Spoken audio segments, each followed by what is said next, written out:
5 il, 6 ildən sonra sən deyəndə ki, mənim Bakıda evim var, avtomatik sən milyoner sayılacaqsan. Azərbaycanda makro anlayışı nədirsə, mən onu dağıtmışam. Baş sponsor Esmar House. Hər vaxtınız xeyir olsun. Deməli, çəkinin növbəti buraxılışında hər birinizi salamlayırıq. Şimdi bugün İsmail qonağımız. Bugün düşündük ki, elit evləri, bahalı evləri satan bir şəxs var. Tural Əfəndi də bugün Bir bizdən. şəxs var. Çox sağ ol. Tural Əfəndi. Xoş gəlmisən. Çox sağ ol. O təbii utandı belə. Reallığı deyil. Təşəkkür sağ ol. Verilişimiz xeyirli olsun. Möhtəşəm və bu harda səmimiyyət varsa mən oranı sevirəm də. Burada da ortam çox gözəldir. İzləyiciləri salamlayırıq. Turanın da qarşısında çay var. Bu arada onu Çayları qarışsın. Çox maraqlı söhbət olacaqdı yəni bu günləri. Bu sferada olan biri kimi əmlak bazarında vəziyyət necədir? Ümumi vəziyyət tam da o deyil. Yəni illər öncəyə müqayisədə o deyil. Səbəbi nədir? Yəni maraqlı da səbəbi izləyiciləri sizə. Birincisi, əvvəl satan var idisə 5 nəfər, alan da var idi 6 nəfər. Və yaxud da balans bərabərlikdə gedirdi. Bugün isə satan 55 nəfər, alan yenə 5 nəfər. Alıcılıq səviyyəsi qalxmır, satan səviyyəsi, yəni satılıq səviyyəsi çox qalxır yuxarı. Yenə burada fərqə baxın əlimdən də. təklif və tələb məsələsi. var. Ay sağ ol. Bundan əlavə də bugün əmlak satanın sayı hesabı yoxdur. Bu ölkədə bir müğənni çoxdur, bir də taksiyə, bir də çatan, yəni çatan bu işlə məşğul olmağa çalışır. O da bir balaca belə deyək də, aləmi qatır da bir-birinə də. Bax, Tural, sən qeyd elədin onu. Negativ notlarla başladıq. Əslində yəni reallıq nədirsə onu dedin. Nə olduğu budur. Son bir ili götürsək bəs, Tural, necə düşünürsən? Bu bazarda qiymət artımı şişirdilmiş formadadırmı, yoxsa reallığı əks etdirir? Tək əmlak bazarından oturub analiz eləmək məncə doğru deyil. Çünki son bir il dediyim müddətdə gördüyün, eşitdiyin hər şey qiyməti qalxıb. Və o cümlədən də onunla yanaşı paralel istiqaməti əmlak da qalxıb. Sadəcə belə deyək ki, qidada yağın qiymətin qalxmağını qəbul edirik. Amma əmlakda evin qiymətinin qalxmağını qəbul etmirik. Bu bir psixoloji bir məsələdir. Yəni niyə görə kələmin qiymətini qəbul edirsən qalxmağını? Onda onu da etmədə evlərin qiyməti ümumi dünya standartlarına görə qalxır. Yəni kimsə durub savaşır, davay bugündən evlərin qiyməti 100 min qalxsa elə bir şey yoxdur. Tikinti materiallarından və detallardan başlasaq biz bura, yol xərci rüsumdan başlasaq, yəni bu gələni var, gedəni var, işçilik, əl zəhməti deyilən bir qiymət var. 3 il bundan qabaq mən sizə bir real qiymət deyim. Divara malyar üzdük vururdu, astar üzdük. 11 manat, 12 manat. Bugün 17-18 manat. Bu da qaldırıb. Hər şey qalxıb. Belə yavaş-yavaş su stakana dolan kimi düşünün də. Qaldı ki, bugün qəbul eləyirsənmi, sualı versən ki, izləyicilər, yəni xalq qəbul eləmir. Yəni əmlak qiymətinin bu qədər qalxması ola qəbul etmir. Çünki satışlardan görürük. Keçən il, iniş il və o birisi il insanlar evi alırdılar, heç o barədə çox da fikirləşmirdilər. Yəni söhbət biraz da imkanlı kütlədən gedir, mən onların adından danışıram. Amma bugünkü gündə düşünürlər ki, yəni niyə alım mən bunu məsələn də? Ən gözəl halda hansı ki bir evi qoyursan insanın ürəyi gedir. o evlər satılır bu günləri. Nə say seçmə? Ya onun da öz alıcısı var Çox da. özəl bir evlər satılır Olmalı bu ki, gündə satılsın. və bir də çox dəyərinə ucuz, yəni belə deyək ki, Düşmək. düşmə deyir, biri Əlim yandı deyir, biri narkoman qiyməti deyir, hələ bir yanaşması var da, yəni mən gələcəklərdə deyir narkoman qiyməti, amma bu nə danışır? Sən əsasən bahalı evləri çəkirsən, gündəlik reklam edirsən, bir stəkan çayın da 100%. Çaysız getmir, bahalıdır da. Bahalı dedim axı ona görə. Çayın da qarşında olur həmişə. Çay qarışdır. Hə. Sualım bundan ibarətdir sənə. Bax, bahalı evi satmaq daha asandımı deyə bunu edirsən? Ucuz evin alıcısı həmişə çoxdur. Bahalı lüks səssizdir də bilirsiniz. Sadəcə ucuz evi satmaq, marketinq çox çətindir. Çox çətindir.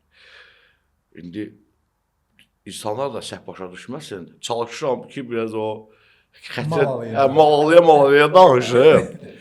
Bahalı evi alan insan, yəni o urivində olan insan gəlir, baxır, zaten özü bahalıdır, ev bahalıdır, zaten evə baxanda dəyərini anlayır, baxan kimi bilir, çox danışmır, az danışır, qərarını verir, gedir. Qısa bir proses olur. Söhbət bahalı evlərin alıcısından gedir. Ucuz ev satan, almaq istəyən bir adam bütün qohumları ilə gəlir, bütün sülalə ilə gəlir. Sülalədə pasteldə qoca kişə qədər gətirirlər ki, xeyir-duasız olmaz. Yəni yanaşmalar var, amma qınamıram, hörmət edirəm, mən gördüyümü deyirəm. Sistem yazarla gəlir qoca kişi zadının babasıdır, əhd edib ki, bunun 40 mindən nə bilim Ramanda ev olsun. Məsələn deyək də. Gəlirlər, gedirlər, danışıqlar aparırlar, gedirlər. Komendantların rolu nədir? İnciməsinlər məndən, sözün düzü deyəcəm.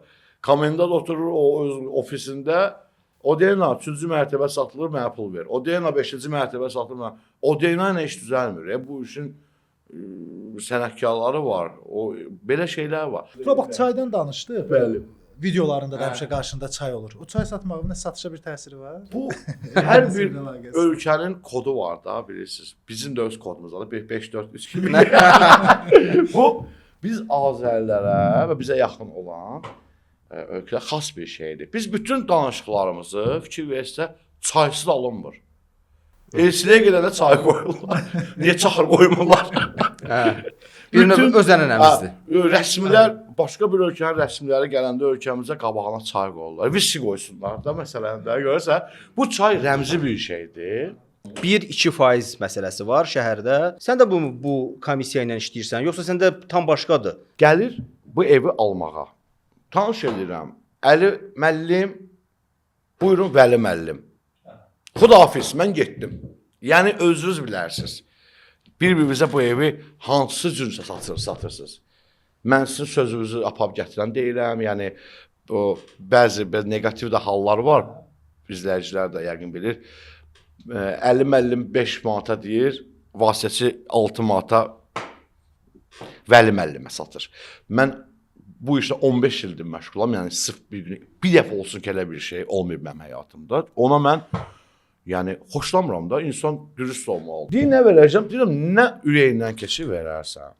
Yəni, sən mənə 1% də verə bilərsən, verməyə də bilərsən, hədiyyə də verə bilərsən. Azərbaycanda makler anlayışı nədirsə, mən onu dağıtmışam. İlk gündən dağıtmışam. Həm pul barəsində, həm də təqdimat barəsində. Mənə görə İnsanlar bir-birinə xoş münasibətli olmalıdır. Xoşluq olan yerdə də sözsüz ki, heç kəsin əziyyətini yerdə qoymaz. Hamı adını vasitəçi qoyur, balaca bir ofis açıb, evinin qarşısında və yaxud da ofis açmayan da var. Siz demişsiniz, başqa bir sahə ilə məşğuldur, tamam başqa bir iş. Dövlət işində işləyir, amma əmrə vasitəçidir. Bu işi görür. Yəni, bunların nə kimi təsiri var bazara? Fərqi yoxdur sahəsindən, sənətindən. İnsanlar görür ki, əmlak işində qazanc var, pul var, idi daha doğrusu. Bu sahələrlə məşğul olun. İnsanlar görür ki, xaricdə maşın gətirməkdə xeyri var, bu sahələrlə məşğul olun. İnsanlar görür ki, kofe açmaqda xeyri var. Yəni, bu qəbul olunan bir şeydir, normal bir şeydir. Yəni, hər kəs istəyir qazansın. Qazanmamaq istəyən adam yoxdur. Sadəcə məsələ burasındadır ki, onların işi reallığı əks etdirmir. Yox, sən evlər tikib satırsansa, okey, bina tikirsənsə, okey, o biznesdir. Ona görə də... Dedin, hərənin öz sahəsi olmalıdır. Bəli. Sən də əvvəl replə məşğul olmuşsan. Bəli, gənclik dönəmlərində... Çox maraqlı bir məsələyə toxundun. Bəli. Rep demək, yoxsa ev satmaqdır? Hansını daha çox sevirsən və yox, hansı daha? Sevməyinə repi çox sevirəm. Ancaq mən həyatımı əmlak üzrə qurmuşam. Yəni bu günlərim Allah hamımızın ailəsini qorusun, bağlar saxlasın. Yəni, ailəmi bununla saxlayıram, yəni bununla dolanıram. Rep həyatı elə bir həyat, yüngül bir həyat tərzidir. Günlərlə evə getmirsən, klublar, nə bilim, partilər. Düşünürəm ki, o cavanlıqda yaxşıdır. Amma yadına düşürdü o gün. Ya əlbəttə, baxıram videolara, çox komik də, yəni.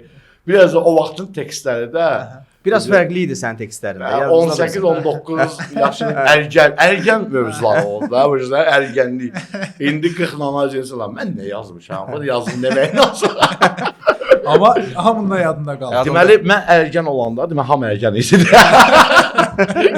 İndi... Amma sənin vaxtda başqa yazanlar da var idi də. Əlbəttə, o Kifayət vaxtda... qədər adam var idi. Hüseyn Dəryası var idi. Hüseyn Dərya, Erşad Xose var idi. Erşad Xose var idi. Həmin dönəmdə. Yəni, Nağılbaz var idi. çox olub, amma bəzilərinin yadda qalır. Bəli, yadda qalanlar. Mən bir də mahnı çıxartdım, hələ də yaddaşlardadır, haradasa. Yəni belə bir cavanların şüarı oldu da, elə bir bayrağı oldu da. Necə Hüseyn Dəryanın Keyf eləsi kimi, ya Xosenin bir mahnısı kimi, Dərmanın ya Qarabağ yarımı kimi, o düşdü. Özdə bir şey var, məndə namazı avaralara qulaq asıldı. Yəni mənim o mövzum ortalığa çıxalıb ailə qabağına qoyulasın. Kayfım zor qızlar, bu ləxri var. Babam qalsınızla evdə gəzir. Yəni, mən hələ görmüşəm, ata, jurnalistdir, elmi iş adamdır.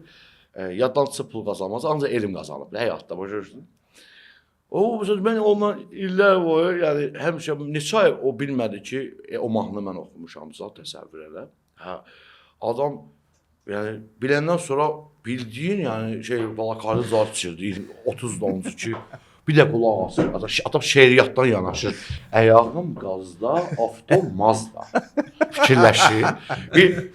Papam oturur, mən oturmuşam, orta trek gedir, o vaxtda musikan sentila var idi, kalonkalanın işıqları yanırdı, yazıcılarsa. Stop verir. Svetoforda Jaguar markadır, onun istehsalı İngiltərə, adamın yanaşması budur. İçi dolu qızlar. Mən də oturmuşam böyle, elə bilən pedagogazda, rektorazda imtihan verirəm. Mövzunu izah edirsən. Baxışa, puh, mən səhv edirəm. Bir də filmi, yəni o belə oldu, yəni. Ona görə bəlkə davam eləyənmədim. Yəni, bəlkə də mənim atam hip-hop vari bir kişi olsaydı, məsələn, o, məsələn, nakol-kalı zatdı, kapşonkalı, bəlkə də elə mən studiya apararcı repdinlə, yaxşı deyirsən. Sən daha da həvəslənir. Ədə bir stimul verərdi. Ona görə tanıyanlar olub, məsələn, evini satmağa getmişsən, reklam eləməyə, səni tanıyıb ki, o repdən və yaxud o həmin vaxtdan ki. Paylaşandan sonra, yəni onu səhifəmdə paylaşandan sonra ki, bu mahnını oxumuşam, gördüm ki, imkanlı uşaqlar 17-16 ilə dağıdırlar elmləri. Təkər qaldıran ki, maşın mənim mahnım. Ya heç kim bilmir ki, bu mən oxuyuram. Mən də 5 Məmməddən dönər yeyirəm. Oturam belə baxıram. Birisi sən mahnını yazan mən, Kayfı tutan olar. Natural qaydaq repdən əmlaka. Əmlaka qaydaq. Bir dənə sualım var mənim. Bakıda kifayət qədər də bahadır evlər. Sən özün də indi bahalı evlər çəkirsən ev almaq. Və məsləhət nə verərsən? Yeni tikili binada bir otaqlı ev 200 mindir. Bu bəllidir. Yəni cavan bir oğlanla qızın ailə qurmağa ərəfədir. Bunun qızılı var, toy var. Yəni o zaman xərclər böyükdür. Bir də əlavə 200 minə ev almaq, hələ bir otaqlı, uşaq olanda az olacaq. Bir çətin məsələdir. Ən yaxşı çıxış yolu Bakı ətrafı kəndlərdə torpaq alıb ev tikə bilər. Məsələn, 70 minə adam bunu tikə bilər. O 70 min məbləği də ailə olaraq bankdan filan kredit götürə bilərlər. Sən düşünmə ki, sən ən sonuncu Range Rover sürüb, bağ evində qalanda xoşbəxt olacaqsan. Amma bu günlərim, tutaq ki, Mercedes sürüb, Çeşka sürüb, 2 otaqlı 5 metrə qalsan, sən bədbəxtsən. Xoşbəxtlik anlayışı ondan ölçülmür ki. Hansı ərazilərdən ev almaqları gələcəyi üçün daha məqsəd uyğundur. Yatırım Məsələn, məqsədinə. yatırım və yaxud yatırım elə əsas yatırım deyək. Əla sualdır. 5 il, 6 ildən sonra sən deyəndə ki, mənim Bakıda evim var, avtomatik sən milyoner sayılacaqsan. Ona görə də Bakının harasından olur olsun fərqi yoxdur. Evin olması, sən 2+ öndəsən. Bakıda evin olmaq, Bakı yaşayışına ayaq uydurmaq Artıq milyonerlik o, milyonerlik statusudur. Dubay kimi fikirləşdilər? Dubayda evim var. Məsələn. Ona görə də mən deyim ki, bu ərazilər yox, bu ərazilər bu mənasız bir şeydir. Təbii ki, ərazilər pulla hesablanır. Pulun nəyə uyğundursa, ərazi üzrə qiymət cədvəli var da. Zabrat qəsəbəsində torpağın bir sotu məsələn 10.000 manatdırsa, təbii ki, Mərdəkan qəsəbəsində bu 30.000-dir, 3 dəfə çoxdur. Çıxaq şəhəri bir quruq eləyək, şəhəri. Tikilən, yarımçıq tikilən, yəni tikilməkdə olan binalara baxaq, girək satış ofisinə. Gör bir dənə mənzil qalıb. Kredit və kreditsiz hamısı artıq satılıb. Görün, nə qədər tələbat var ki, bina 3-cü mərtəbədə də hamısı satılıb. Amma Türkiyədə elə deyil. Türkiyədə bina tikilib qutarır, 2 il gözləyirlər ki, satsınlar.